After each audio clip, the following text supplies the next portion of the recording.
Ce journal vous est offert par le FPI, Fonds de promotion de l'industrie, votre partenaire privilégié pour la réussite de vos projets.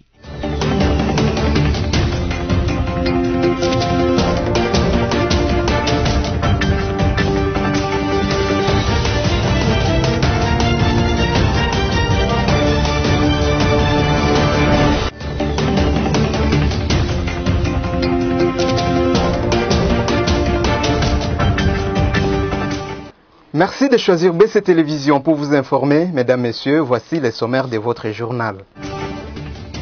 La présidence de l'Union africaine a été parmi les points discutés entre le président Félix Tshisekedi de la RDC et Sahle-Work Zewde de l'Éthiopie.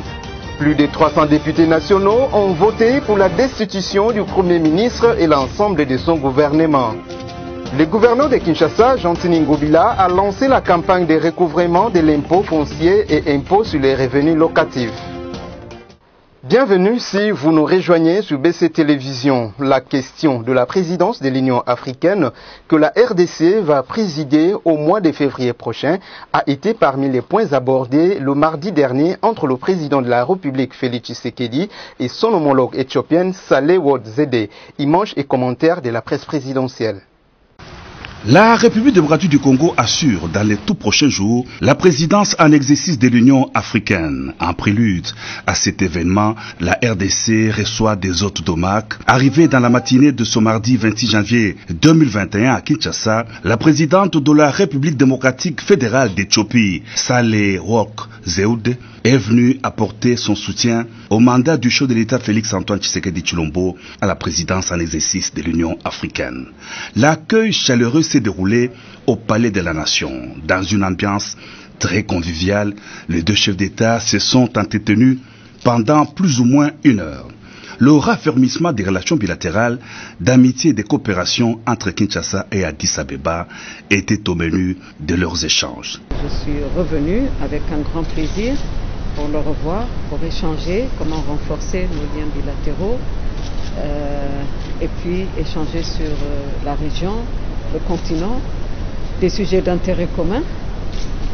Nous sommes très contents de voir que le président Tshisekedi prendra la tête de l'Union africaine bientôt et nous sommes là pour le soutenir. Voilà, donc je crois que c'est dans la suite de ce que j'ai entrepris il y a déjà 2 ans, vous me dites, donc oui, voilà, le temps passe vite. Et puis, d'ailleurs, je n'en ai pas encore parlé au président, mais l'Éthiopie veut revenir ici, avoir sa représentation diplomatique. On travaille et donc c'est une lacune qu'on doit combler. On a dû fermer pour des contraintes budgétaires, mais c'est un peu où il faut être. L'Union africaine a un motto. Les problèmes africains doivent avoir des solutions africaines. Malheureusement, le continent a pas mal de soucis, certains besoins, mais beaucoup d'espoir aussi. Et nous comptons beaucoup, nous avons des dossiers qui sont sous l'égide de l'Union africaine et ça continuera sous la présidence bien éclairée de mon jeune frère et je suis sûr qu'on trouvera des solutions. L'un des acquis de cette entrevue est la réouverture bientôt à Kinshasa de l'ambassade d'Éthiopie en RDC. Plus de 300 députés nationaux ont voté ce mardi pour la destitution du Premier ministre Sylvestre Ilunkamba et l'ensemble de son gouvernement. Prévu pour le mardi 26 janvier, l'examen de la motion de censure n'a pas eu lieu suite à l'absence du Premier ministre qui était en mission de service officiel à Lubumbashi dans les Hauts-Katanga. Arrivé mardi soir à Kinshasa, le Premier ministre et tous les membres du gouvernement ne se sont pas présentés ce mercredi à l'hémicycle du Palais du Peuple pour réagir aux accusations des élus nationaux. Par ailleurs, malgré son absence, Sylvestre Ilunkamba a écrit au bureau bureau d'âge. Il a fait savoir que le programme du gouvernement défini des concerts avec le président de la République est établi pour une période de 5 ans. Pour lui, il serait donc biaisé de vouloir en établir le bilan général et de tirer des conclusions hâtives au terme de seulement 15 mois de son exécution, avant d'ajouter que, du point de vue économique et même social, il y a toujours un délai de réponse entre les moments où leurs effets commencent à se manifester. On ne peut donc pas s'attendre à trouver des réponses aux problèmes réputés structurels dans un horizon conjoncturel, a-t-il conclu. Dans le même chapitre, sachez que le bureau d'âge de l'Assemblée nationale a annoncé mardi tard dans la soirée le calendrier de l'élection du bureau définitif de la Chambre basse du Parlement. Ce sera le 3 février 2021, le jour même de la clôture de la session extraordinaire, que cette élection ainsi que l'installation de tous les membres du bureau définitif aura lieu. Espérance Louvonou pour les détails. Le calendrier des élections et de l'installation des membres du bureau définitif de l'Assemblée nationale comporte 5 phases ci-après. Dépôt des candidatures, examen et validation des candidatures, fichage des listes des candidats, campagne électorale et audition des messages des candidats, élection et installation des membres du bureau définitif. Article 2. Le calendrier électoral se présente comme suit. Mercredi 27 janvier 2021. Concertation entre les partis et regroupements politiques en vue de la répartition des responsabilités au sein du bureau de l'Assemblée nationale. Jeudi 28 janvier 2021, de 10h à 18h précises, dépôt des candidatures. Vendredi 29 janvier 2021, examen et validation des candidatures. Samedi 30 janvier 2021, fichage des listes des candidats. Lundi 1er et mardi 2 février 2021, jusqu'à minuit, campagne électorale, audition des messages des candidats au cours des séances plénières de lundi 1er février 2021, questeur adjoint, questeur, rapporteur adjoint et rapporteur. Mardi 2 février 2021, deuxième vice-président, premier vice-président et président. Mercredi 3 février 2021, à partir de 10h, élection et installation des membres du bureau définitif de l'Assemblée nationale. Article 3. Les candidatures aux différents postes du bureau définitif sont présentées par les partis politiques, les regroupements politiques ou par les candidats indépendants. Autre chose à présent, sachez que le pasteur Daniel Ngoï Mulunda, ancien président de la CENI, a été condamné à 3 ans de prison ferme le mardi 26 janvier 2021. Ce, après avoir été jugé en flagrance à la prison centrale de Kassapa à Lubumbashi. Il a été accusé des propos sécessionnistes et discours d'incitation à la haine tribale. Espérance Louvono encore nous en dit plus. Daniel Ngoï Mulunda, ancien président de la Commission électorale nationale indépendante CENI, a écopé de 3 ans de prison ferme mardi 26 janvier 2021 après son jugement. Accusé de propos sécessionnistes et de discours d'incitation à la haine tribale, le verdict a été prononcé dans la soirée de ce même mardi à la prison de Kassapa dans la province du Haut-Katanga. Selon les sources concordantes, l'accusé a préféré garder silence pendant l'audience. Devant ce blocage, le juge a choisi de projeter la vidéo enregistrée lors du culte d'Action des Grâces en mémoire de M. Laurent Désiré Kabila. Les procès s'étant déroulés en procédure de flagrance et les juges se sont donc réunis immédiatement à l'issue de l'audience pour délibérer et prononcer la sentence. Pour rappel, dans sa prédication à l'occasion du 20e anniversaire de la disparition de Laurent Désiré Kabila, le pasteur avait dénoncé des diverses dérives dictatoriales et les manques de respect aux élus. C'était en présence de la notabilité katangaise, des compagnons des musées ainsi que d'autres acteurs politiques. Instant coronavirus, l'équipe des ripostes contre cette pandémie a signalé pour le mardi 26 janvier 130 nouvelles contaminations, dont 110 à Kinshasa, 4 dans les Hauts-Katanga, 3 au Kasaï oriental, 1 cas dans la Chopo et 12 autres au Sud Kivu. Sophia Zaourati nous revient avec les détails. Encore 130 nouveaux cas de contamination par le coronavirus ont été rapportés pour les mardis 26 janvier 2021 par l'équipe des ripostes. 522 échantillons ont été testés. Aucun nouveau décès parmi les cas confirmés n'a été signalé. Pas de nouvelles personnes sorties guéries du centre de traitement Covid-19 et parmi les personnes suivies à domicile. Depuis la déclaration de l'épidémie déclarée le 10 mars 2020, le cumul de cas est de 22 178, dont 22 177 cas confirmés et un cas probable. Au total, il y a eu 661 décès, parmi lesquels 660 cas confirmés et un cas probable et 14 968 personnes guéries. Le gouverneur de la ville de Kinshasa, Jean-Tini Ngobila Mbaka, accompagné du président de l'Assemblée provinciale Godempoy, a lancé le mardi la campagne de recouvrement de l'impôt foncier et impôt sur les revenus locatifs. Suivez. C'est le gouverneur de la ville de Kinshasa, Jean-Tini Ngobila, et le président de l'Assemblée provinciale de Kinshasa, Godempoy, qui ont consacré les démarrages de cette campagne de recouvrement de l'impôt foncier et l'impôt sur les revenus locatifs à travers la ville de Kinshasa. Ce, après qu'ils ont déclaré et payé leur impôt en suivant toutes les étapes requises à chaque guichet à la direction générale de la DGRK à la Gombe. Au sortir, le premier citoyen de la ville a déclaré être venu remplir un devoir civique que tout cadre ou agent de la DGRK doit honorer pour être digne de ses statuts. C'est une obligation citoyenne. Il appartient à tous les Congolais. En ce qui nous concerne, donc, il appartient à tous les Quinoises et tous les Quinois de payer son impôt foncier, sans lesquels il n'y a pas de développement dans notre ville de Kinshasa. Vous savez, la mission qui m'a été donc assignée par la population, par l'entremise donc des députés provinciaux, est celle de développer la ville de Kinshasa. Tout le peuple du monde aspire au développement, et le nôtre en premier. Alors pour atteindre ce niveau de développement, atteindre le développement tant souhaité par notre peuple, il faut que ces derniers puissent payer l'impôt, montrer l'exemple. Après avoir prêché par l'exemple, Jean-Tini Ngobila a demandé à toute la population et à tous les agents de la DGRK de lui emboîter les pas en payant aussi leurs impôts. Toute la population, ceux qui ont des immeubles, ceux qui ont des parcelles, ceux qui ont des appartements, des maisons, doivent également s'acquitter de leurs obligations civiques.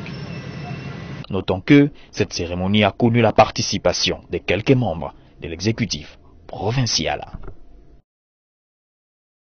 Au Nord Kivu précisément, dans un des quartiers de la ville de Goma, le comité international de la Croix-Rouge et ses partenaires locaux ont permis à plus de 300 personnes d'avoir accès à l'eau potable depuis le mardi 26 janvier. Sophia Zaorati encore nous en dit plus. À l'initiative du Comité international de la Croix-Rouge, CICR en sigle, nombreux acteurs étatiques humanitaires et les corps diplomatiques se sont donné 2 jours de réflexion du mardi 26 à ce mercredi 27 janvier pour réunir le moyen afin de se secourir plus de 300 000 personnes qui peinent à accéder chaque jour à une eau potable dans la partie occidentale de la ville de Goma dans le Nord Kivu. Ils mettront en place un système qui ira outre l'approche humanitaire. D'après une affirmation de Rachel Bernard, la chef de la délégation du CICR, ils se pencheront aussi sur les possibilités de réhabilitation, la maintenance des infrastructures, des opportunités à exploiter. Selon CICR, les défis des pénuries d'eau dans le nouveau quartier de Goma est dû à l'insécurité dans le milieu rural qui entraîne la croissance exponentielle de la population gomatracienne. Revenons à Kinshasa, notamment en aval et en amont du supermarché ShopRite sur l'avenue Oya, dans la commune de Kintambo. Les nids de poules jonchent la chaussée, rendant la circulation difficile. Christelle Genda et Abel Kassongo ont fait les constats pour les comptes de BC Télévision. À la hauteur du supermarché ShopRite dans la commune de Ngalema, l'équipe de BC Télévision a constaté la présence de nids de poules qui rendent ce tronçon de l'avenue Ouya difficilement praticable pour les véhicules. Ce nid de poules sont à l'origine des embouteillages observés sur ce tronçon aux heures de pointe. À l'OVD de se pencher sur ce cas pour réhabiliter ce tronçon qui est situé sur une des artères de la capitale Kinshasa. En sport, d'abord 10 victoires, 3 matchs nuls, un match perdu pour 33 points, plus 14 goals à virage après 14 rencontres. Voilà le statistique à la fois élogieuse et prestigieuse de Sa Majesté Sanga Balende, les désormais leaders au classement provisoire de la Vodacom Ligue 1. Sami Bosongo pour le reportage. Les 101 de Mbujumaï sont depuis mercredi 26 janvier, après leur 14e match joué au stade de Martyr, à la tête dans le classement provisoire de cette première manche de la 26e édition de la Vodacom Ligue 1. En effet, Sa Majesté Sanga Balende a battu l'équipe haute, le FC Renaissance, par 2 buts contre rien, au terme d'une rencontre très disputée où, après une première mi-temps sans but, les Anges et Saint Mbujumaï ont marqué un premier but à la 54e minute par Samuel Foura et un deuxième à la 86e minute par Jaziri Boukassa. Sanga Balende a totalisé ainsi 33 points et plus 14 de différence de but, dépassant l'association sportive Vita 3e et le tout-puissant Mazembe 2e qui ont tous 32 points. Tous ces 3 clubs sont au podium et ont joué 14 matchs chacun. Sanga Balende jouera son dernier match aux prises avec les tout-puissants Mazembe et après la rencontre de l'AS Vita Club, le leader de la Manche Allez sera connu. Et puis Chan Cameroun, on en parlait encore, le Maroc est la seule sélection qui a réalisé jusque-là dans le groupe C le meilleur score après sa victoire de 5 buts contre 2 face à l'Ouganda à cette 6e édition du championnat africain des nations que le Cameroun organise. Sami Bosongo encore pour les détails. Regardez, une erreur défensive qui a coûté cher à cette équipe ougandaise. Le 13, El Moussaoui. La frappe était magnifique. Le plus grand score réalisé jusqu'ici au CHAN Cameroun 2021 porte la signature de la sélection A' du Maroc. C'est en effet le samedi 26 janvier à Douala que les Uganda Cranes se sont fait magistralement laminer par les Lions d'Atlas par 5 buts contre 2. Pourtant, ce sont les Ougandais qui ont, malgré la domination marocaine, ouvert le score à la 25e minute par un missile d'Ibrahim Horit. Les Marocains sont revenus au score au temps additionnel de la première mi-temps par un penalty transformé par El Kaabi. À la seconde mi-temps, les Marocains ont tour à tour marqué à la 51e minute par Soufiane Kahimi, à la 71e minute par El Massaoui, à la 80e minute par El Kaabi qui signait son doublé et à la 92e minute par Abdelila Hafidi. Le second but ougandais a été l'œuvre de Saïdi Kiyeyune sur un coup franc très puissant. Le Maroc finit premier du groupe C avec 7 points et l'Ouganda est éliminé avec un seul petit point. Le Rwanda qui a battu le Togo par 3 buts contre 2 accompagnera le Maroc en quart de finale et les 2 qualifiés du groupe C connaîtront leurs adversaires aujourd'hui après les rencontres dans le groupe D. Le Rwanda a fini la phase de groupe 2e avec 5 points et le Togo plie bagage avec 3 points. Poursuivons ces journaux avec la lecture de la revue de presse.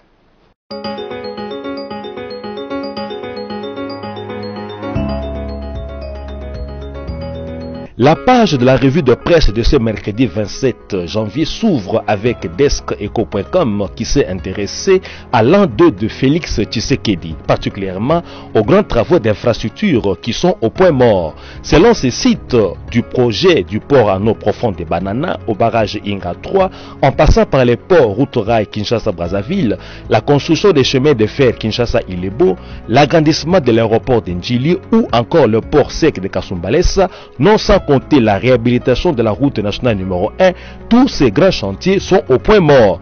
Rien de concret n'a été entamé depuis que Félix Tshisekedi est au pouvoir. RDC, le parti Congo Positif s'oppose à l'adhésion de la RDC à la zone de libre-échange. C'est ce qu'a titré Radio-Okapi.net dans une de ses publications de ces jours. Le site rapporte les propos de Dieudonné Nkichi, président national de ce parti, selon qui il était prévu de créer des zones économiques spéciales en prélude de l'adhésion de notre pays à la zone de libre-échange pour les grands ensembles, à savoir Kinshasa, Katanga, Kivu, Kasaï et Équateur. Dites-moi, où est-ce que ces zones économiques sont opérationnelles? C'est dans cet état-là qu'on veut nous amener aujourd'hui dans un marché alors que notre pays n'est pas prêt. L'éditorialiste du forum des As.org a cogité sur l'acte 2 du quinquennat à l'aune de la géopolitique. Il interroge et affirme: comment s'est tapé deux hommes éliges à la tête du gouvernement et de l'Assemblée nationale sans s'aliéner le soutien des deux frères? Un terme passablement galvaudé dans le landerneau politique RD congolais qu'il vaudrait mieux avoir avec soi dans les champs institutionnels qu'en dehors des palais et bureaux lambrissés de la République. Deux acteurs qui, dès 2023, pourraient être tentés de s'opposer en alternance au pouvoir des Fachi. Là se referme la page de la revue de presse de ce jour. Portez-vous bien chez vous dans l'expectative d'une nouvelle édition demain, à la même heure, sur la chaîne de l'émergence.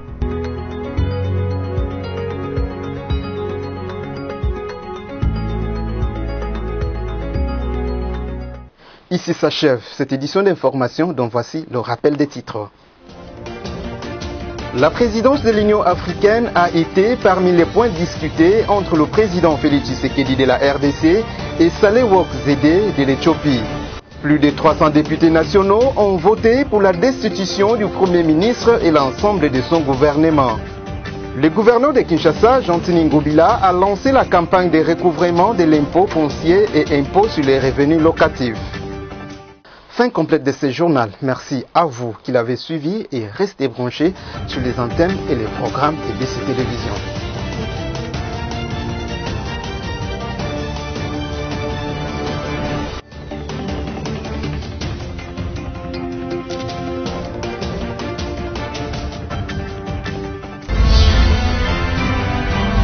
Ce journal vous a été offert par le FPI, Fonds de promotion de l'industrie. Votre partenaire privilégié pour la réussite de vos projets.